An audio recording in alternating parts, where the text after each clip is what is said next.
आज के लेक्चर में हम पढ़ेंगे सुमित्रा नंदन पंत की चल रही नौका विहार नामक कविता।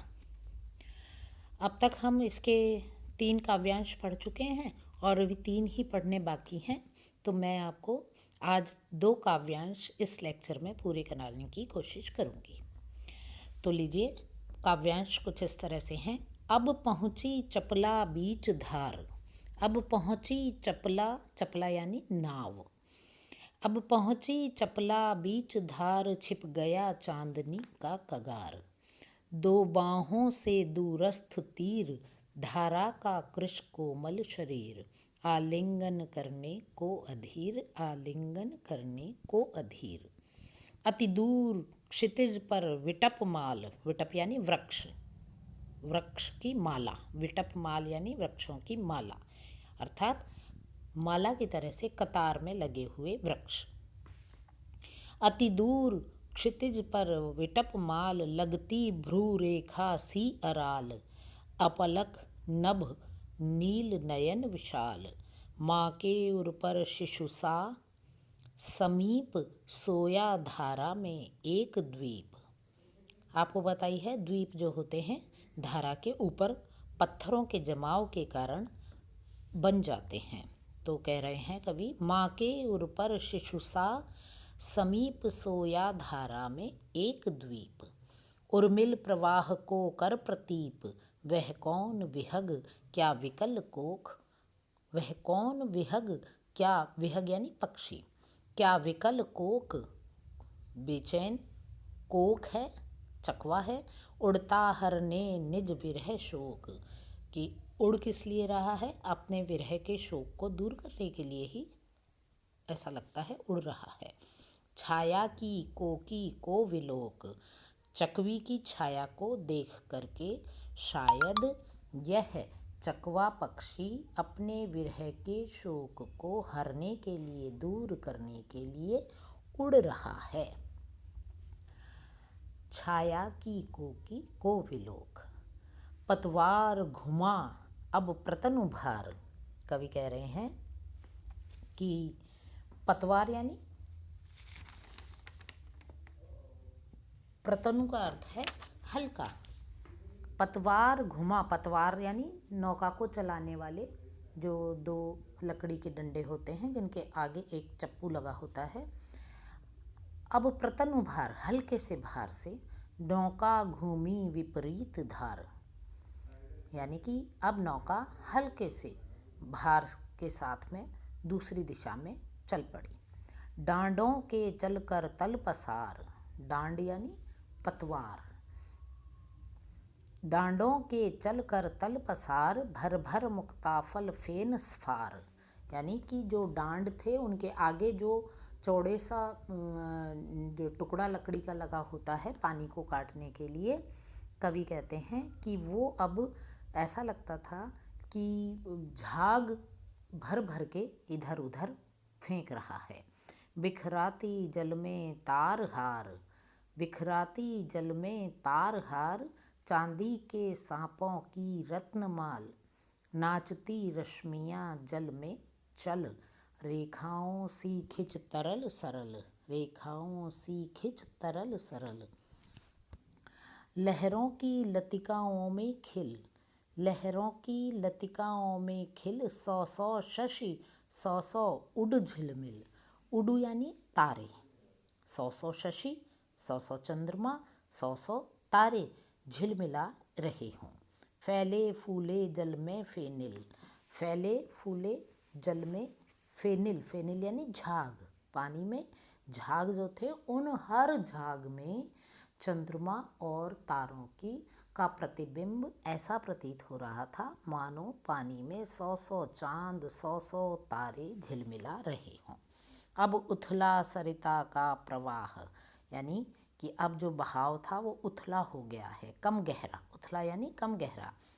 लग्गी से ले ले सहज था, लग्गी यानी पतवार जो होती है ना, उससे था यानी उसकी गहराई नाप नाप कर हम बढ़े घाट को सह उत्साह, हम उत्साहपूर्वक घाट की तरफ बढ़ने लगे। तो ये तो थी आज की कविता कविता का अंश। और अब हम इसका अर्थ समझेंगे कि कवि ने नौका विहार के प्राकृतिक सौंदर्य का वर्णन करते हुए कहते हैं कि जल विहार करते हुए ये छोटी सी हमारी नाव अपनी चपल गति से, चपल यानी चंचल गति से जब मध्य धारा में पहुंची, बीच में धारा के बीचों बीच पहुंची, तो उस समय चारों ओर असीम और अनंत चंद्रमा की चांदनी फैली दिखाई दे रही थी।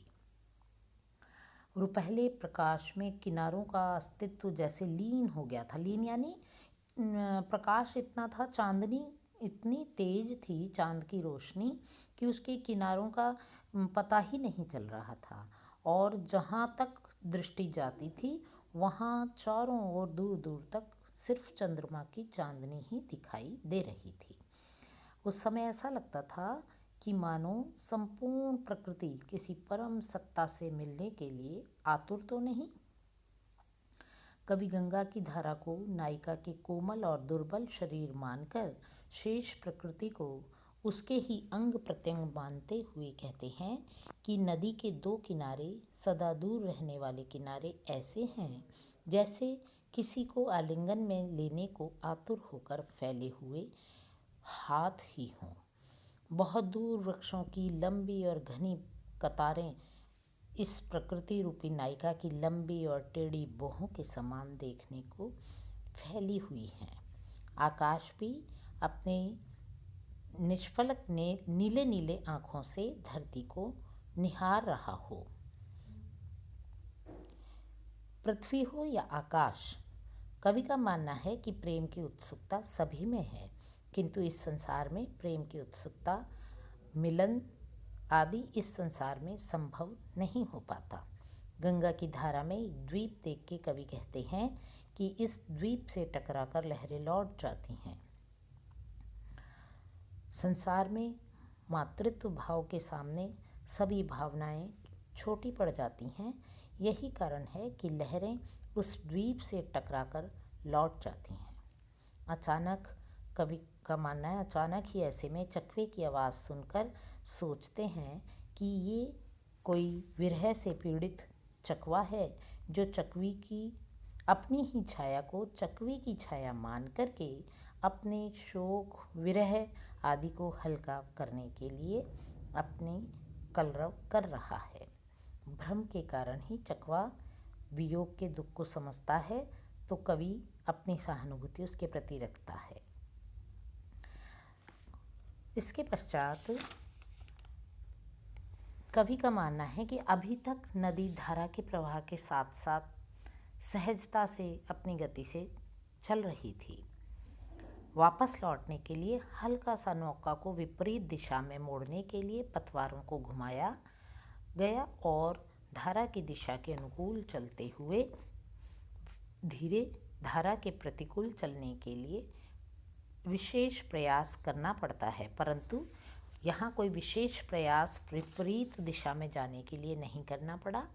और उस समय नौका ऐसी दिखाई देती थी जैसे वह चप्पुओं के रूप में अपने हाथ फैला फैला कर चमकीली फेन रूपी मोतियों के गुच्छे भर भर कर लुटा रही हो। जल में चंद्रमा की किरणें प्रकाशित होती छोटी छोटी लहरें तारों जड़े हारों के समान बिखर रहे थे। यानी कि उन जल में फैले हुए उन झागों में सैकड़ों चंद्रमा और तारे जगमगा रहे थे। पतवारों से उठती गिरती लहरें चांदनी में चमकती हुई ऐसी प्रतीत हो रही थी मानो चंचल पानी में चांदी के सांप झिलमिल कर क्रीड़ा कर रहे हों, खेल रहे हों। लहरें भिन्न भिन्न प्रकार की टेढ़ी सीधी रेखाओं के समान अपना सौंदर्य दिखला रही थी और चंद्रमा का प्रतिबिंब या किरणें उन अनेकानेक लहरों में प्रतिबिंबित होते हुए ऐसी लग रही थी जैसे बसंत के आगमन के समय हर बेल पर सैकड़ों चंद्रमा और नक्षत्र रूपी फूल विकसित हो गए हों। बसंत ऋतु में चारों ओर फूलों की खुशबू और सरसता वातावरण में व्याप्त हो जाती है, उसी प्रकार नदी में पतवारों के चलने से जो झाग उठते हैं, उसके प्रत्येक बुलबुले में चंद्रमा और नक्षत्र का की रोशनी समा के अपार सौंदर्य प्रदर्शित करती है। तभी नौका किनारे की ओर बढ़ी। धीरे धीरे नदी का प्रवाह भी कम हो गया। उस समय एक लंबे बांस से जल की गहराई का अनुमान करते हुए हम सभी मित्र बड़े उत्साह के साथ घाट की ओर बढ़ गए। अलंकार की बात करें तो इन काव्यांशों की विशेष बातों पर जिक्र करते हैं। प्रस्तुत इन पंक्तियों में समूची प्रकृति को सजीव व्यक्तित्व देकर के जो है प्रस्तुत किया गया है और विरह व्यथा का चित्रण बहुत ही स्वाभाविक और प्रभावी बनाने के लिए किया गया है और चकवा चकवी के उदाहरण को इसमें रखा गया है। यहाँ पर कवि भावुकता और करुणा की भावनाओं को व्यक्त करते प्रतीत हो रहे हैं। ये जो है नौका के नयन चित्र को अपनी अनुभूति परक होने के कारण बड़ा ही स्वाभाविक और आकर्षक रूप में प्रस्तुत किया गया है और अंतिम पंक्तियों में मानवीय भावना की झलक भी प्रस्तुत की गई है। अंतिम पंक्तियों में मतलब अब हम वापस सभी लोग उत्साहपूर्वक घाट की ओर बढ़ गए। और यदि अलंकारों की बात करें तो दो बाहों से दूरस्थ तीर, इस पंक्ति में भू रेखा सी, शिशु सा, इनमें उपमा अलंकार, सांपों सी, रेखाओं सी, जहाँ सा सी का प्रयोग है वहाँ पर उपमा अलंकार का प्रयोग किया गया है। धारा का कृश कोमल शरीर, क्या विकल कोक शोक, इनमें वर्णावृत्ति के कारण अनुप्रास, लहरों और लतिकाओं में खिल, इस पंक्ति में भी लय वर्ण की आवृत्ति के कारण अनुप्रास का प्रयोग हुआ है। दो बाहों से कर प्रतीप और डांडों के चल तार तार, इनमें मानवीकरण अलंकार का प्रयोग किया गया है। लहरों की फेनिल, इसमें रूपक अलंकार, और वह कौन विहग विलोक आदि पंक्ति में भ्रांतिमान अलंकार का सुंदर प्रयोग कवि ने किया है। उम्मीद है आज का लेक्चर समझ आया होगा। ना समझ आने की स्थिति में मुझसे संपर्क किया जा सकता है। आज के लिए इतना ही। साभार।